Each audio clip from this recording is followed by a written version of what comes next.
धारणीतील पूनमचंद किराणा दुकानात सोशल डिस्टन्सिंगबाबत नेमून दिलेल्या नियमांचं वारंवार उल्लंघन झाल्यामुळे वारंवार नोटीस देऊन सुद्धा सुधारणा न झाल्यामुळे तहसीलदार अतुल पटोले यांच्या आदेशानुसार दुकान सील करण्यात आलं। सर्वसामान्य नागरिकांना अडचण निर्माण होणार नाही म्हणून ही दुकाने ठराविक काळात उघडण्याबाबत सूट देण्यात आली होती। पूनमचंद किराणा दुकानात सोशल डिस्टन्सिंगबाबत नियमांचं उल्लंघन होत असल्याचं लॉकडाऊनच्या पहिल्या दिवसापासूनच दिसून येत होतं। म्हणूनच नागरिकांच्या सुरक्षितता लक्षात घेऊन स्थानिक चमूद्वारे दुकान सील करण्यात आलं। संपूर्ण लॉकडाऊन घोषित झाल्यानंतरही वारंवार लोक दुकाने नियम तोडून चोरीने उघडत आहे, तर कुठे नेमून दिलेल्या सोशल डिस्टन्सिंगच्या नियमांचं उल्लंघन केल्या जात आहे।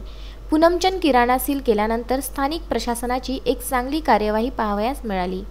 अशीच कार्यवाही भविष्यात सुरू राहिली तर लॉकडाऊन 100% यशस्वी होईल। विदर्भ न्यूज करिता धारणी येथून तस्मीन शेख।